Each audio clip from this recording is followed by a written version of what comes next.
लातूरमध्ये विद्यार्थ्याला जात प्रमाणपत्र न मिळाल्यामुळे आत्महत्या घटनेच्या निषेधार्थ मुक्ताईनगरमधील कोळी समाजाचा तहसील कार्यालयावर मोर्चा। वाशिमच्या मनोरामध्ये एसटी प्रवर्गातल्या आरक्षणाच्या मागणीसाठी बंजारा समाजाचा मोर्चा। आंदोलनामध्ये पोहरादेवीचे महंत संजय महाराज, सुनील महाराज, अनिल राठोड उपस्थित। जालन्यात बंजारा आणि वंजारी समाजापाठोपाठ धनगर समाज सुद्धा आक्रमक। एसटी प्रवर्गात समावेश करून प्रमाणपत्र देण्याच्या मागणीसाठी आजपासून आमरण उपोषणाला सुरुवात। सांगलीच्या विटामध्ये आरक्षण वाचवण्यासाठी ओबीसी समाज आक्रमक, तर विटा तहसीलदार कार्यालयावर धडक काढत देत या ठिकाणी मोर्चा। ओबीसी समाजाकडून तहसीलदार आणि प्रांताधिकाऱ्यांना मागण्यांचं निवेदन। मंत्री जयकुमार गोरेंकडून करमाळा तालुक्यातील सीना नदी काठच्या नुकसानग्रस्त भागाची पाहणी। सीना नदी काठच्या पिकांचं पुरामुळे मोठं नुकसान। अतिवृष्टीमुळे बीडच्या आष्टीमध्ये प्रचंड नुकसान, तर आमदार सुरेश धसांनी या ठिकाणी ट्रॅक्टरमधून नुकसानग्रस्त भागाची केली पाहणी। छत्रपती संभाजीनगरच्या सिल्लोडचे आमदार अब्दुल सत्तार यांच्याकडून अतिवृष्टीमुळे नुकसान झालेल्या शेतीची पाहणी। तातडीनं पंचनामे करून अहवाल सादर करावा, सत्तारांच्या अधिकाऱ्यांना सूचना। सोलापूर जिल्ह्यातील कोळेगाव धरण ओव्हरफ्लो, धरणातनं 52,000 क्युसेकने पाण्याचा विसर्ग।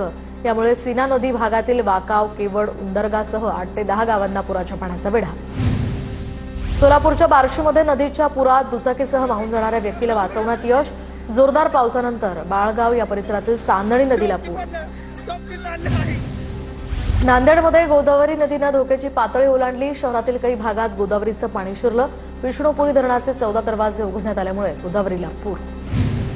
नाशिकमध्ये वाघाडी नाला फुटल्यामुळे गोदाघाट परिसरात पाणी शिरलं। अचानक पाणी पातळी वाढल्यामुळे बाजारपेठेतील दुकानदारांची तारांबळ। वाशिम जिल्ह्यातील अनसिंग परिसरासह जवळा या गावामध्ये मुसळधार पाऊस। ढगफुटी सदृश्य पावसामुळे रस्त्यांना नद्यांचं स्वरूप, नागरिकांमध्ये भीतीचं वातावरण। नांदेड जिल्ह्यात पुन्हा जोरदार पावसाची हजेरी, तर आसना नदीला पूर आल्यामुळे नांदेड ते मुदखेड हा महामार्ग बंद। जळगाव जिल्ह्यात अतिवृष्टीचा पिकांना मोठा फटका। कापूस, केळी, मोसंबीच्या बागा जमीनदोस्त। उतावळी नदीच्या पुराचं पाणी हे शेतात शिरल्यामुळे पिकंही वाहून गेली आहेत। जळगावच्या मुक्ताईनगर तालुक्यात काढणीला आलेलं सोयाबीन वाहून गेलं, यामुळे मोठं नुकसान।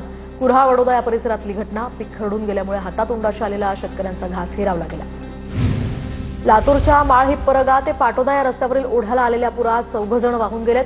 4घांमधील 1 जण बचावला, तर एकाला शोधण्यात आपत्ती व्यवस्थापनाच्या पथकाला यश। 2घांचा मात्र अजूनही शोध सुरू। नाशिकच्या पिंपळगाव बाजार समितीमध्ये टोमॅटोच्या बाजारभावात घसरण। देशांतर्गत मागणीला या ठिकाणी अधिक पुरवठा होत असल्यामुळे भाव कोसळले। शेतकरी यामुळे आर्थिक अडचणी।